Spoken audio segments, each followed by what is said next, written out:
Good afternoon students. सो अभी आपने देखा कि charging of the capacitor through an inductance.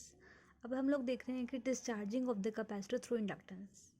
Discharging कब स्टार्ट होगी? जैसे देखो, पहले हमने किया था कि जब हमने की को प्रेस किया, जब हमने सर्किट कंप्लीट किया, उस टाइम पर कैपेसिटर में जो चार्जिंग है वो किस तरह से हो रही थी। अभी हम क्या देखेंगे कि अगर मैं की को रिलीज़ कर देती हूँ, मैं की को ओपन कर देती हूँ, तो उस टाइम पर जो कैपेसिटर में डिस्चार्जिंग हो रही है वो किस तरह से हो रही है।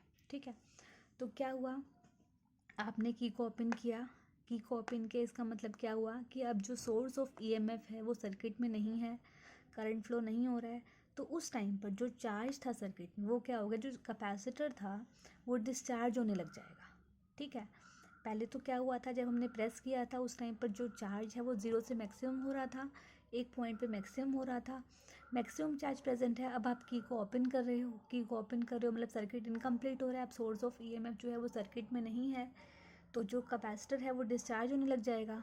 डिस्चार्ज होगा और क्या होगा, करंट भी क्या है, जब आपने की को ओपन किया तो जो करंट है वो क्या हो रहा है, मैक्सिमम टू ज़ीरो हो रहा है।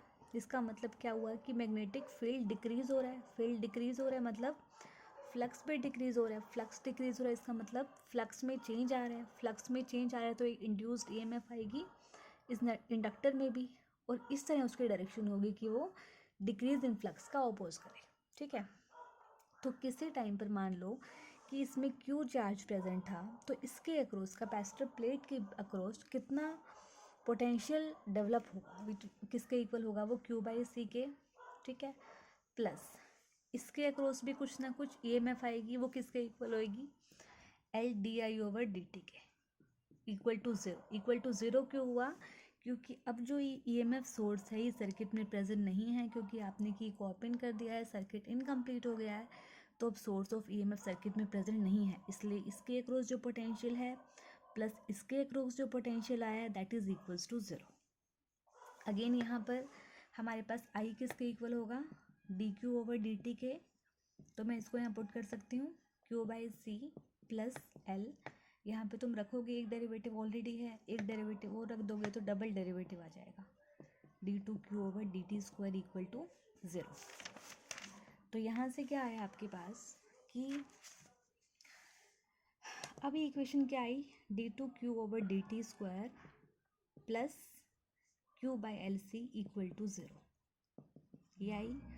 अब क्या करो तुम, L one by L C को मान लो ओमेगा स्क्वायर के इक्वल। अब ये जो इक्वेशन है ये अगेन किसके सिमिलर है, similar to undamped simple harmonic motion. क्या होती है उसकी इक्वेशन जनरलाइज फॉर्म में, D two X over D T square plus P square X equal to zero, और टाइम पीरियड होता है टू पाई ओवर पी। तो ये इक्वेशन और ये इक्वेशन क्या है, सिमिलर हैं। तो ये इक्वेशन किसके सिमिलर है, similar to undamped simple harmonic motion. और इसका सॉल्यूशन क्या होता है, इसका सॉल्यूशन क्या होता है, इसके हिसाब से ही इसका सॉल्यूशन क्या हो जाएगा, Q equal to A sine omega T plus five. ये सॉल्यूशन कहाँ से आया, जब आप इस इक्वेशन को सिंपल हार्मोनिक अनडैम्प्ड इक्वेशन को सॉल्व करते हो तब भी इसी टाइप का सॉल्यूशन आता है। इसी से हमारे पास और ये दोनों इक्वेशन सिमिलर हैं, तो इस इक्वेशन का जो सॉल्यूशन है वो भी इस टाइप का आता है, Q equal to A sine omega T plus five, और ओमेगा किसके इक्वल है, under root one by L C.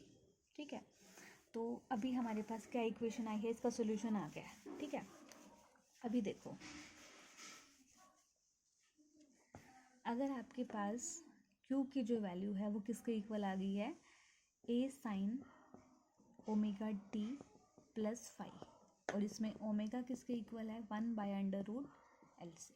ठीक है, अच्छा अब आपको पता है कि जब आपने जिस टाइम पे की ओपन की है, पहले तो की क्लोज की थी, उस टाइम पे करंट ज़ीरो था, ज़ीरो से मैक्सिमम हुआ, सॉरी चार्ज, जो चार्ज है वो पहले ज़ीरो था, जब आपने की प्रेस की तो धीरे धीरे वो राइज होने लगा और एक पॉइंट वो मैक्सिमम हो गया, क्यू नोट के इक्वल हो गया। ठीक है, अब आप जिस टाइम डिस्चार्जिंग कर रहे हो तो उस टाइम आप एज्यूम कर रहे हो कि चार्ज उस टाइम मैक्सिमम था, फिर आपने की को ओपन किया, अब वो डिस्चार्ज होने लग गया, तो आपके पास क्या कंडीशन है कि t इक्वल टू ज़ीरो पे जो चार्ज है इट इज़ मैक्सिमम, क्यू किसके इक्वल है, क्यू नोट के। ठीक है, तो तुम इस कंडीशन को तुम यहाँ यूज़ कर सकते हो, q equal to Q naught equal to A sine phi. तो ए जो कांस्टेंट था उसकी वैल्यू कितनी आ गई, Q not over sine phi. ठीक है, ये आ गई। और इसको भी आप एक कंडीशन रख लो कि फाई जो है अगर पाई बाई 2 होगा उस टाइम पर ए की वैल्यू कितनी होगी, A equal to Q not over sine phi, यानी कि sine pi by 2 is equals to 1। तो A equal to Q not होगा कब, विद दिस कंडीशन, जब हमारे पास फाई पाई बाई 2 के इक्वल होगा उस टाइम पर जो ए है वो क्यू नॉट के इक्वल होगा। ठीक है, तो अब आप क्या लिख सकते हो, इसमें पुट करो क्यू इक्वल टू, ये क्यू नोट कब है, ये जब फाई पाई बाई 2 है, तो उसमें यूज़ करो ए क्यू नोट है कब, जब हमारे पास जो फाई है वो पाई बाई 2 है। तो जब फाई पाई बाई 2 है उस टाइम पर जो ए है वो हमारे पास क्यू नोट के इक्वल है। तो ये इक्वेशन आ गई जनरलाइज केस। और इसमें ओमेगा क्या है, 1/√LC। तो इसको आप रिप्लेस भी कर सकते हो। तो Q equal to Q naught sine omega की जगह 1/√LC प्लस पाई बाई 2। ठीक है, अच्छा अगर आपके पास डिस्चार्ज जो होता है वो भी ऑसिलेटरी होता है, जैसे कि चार्जिंग ऑसिलेटरी होती है वैसे ही डिस्चार्जिंग भी ऑसिलेटरी होती है। और फ्रीक्वेंसी किसके इक्वल होती है आपको पता है, ओमेगा ओवर 2 पाई, यानी कि ओमेगा कितना है 1/LC, तो 1/2 पाई√LC, ये हो जाएगी फ्रीक्वेंसी।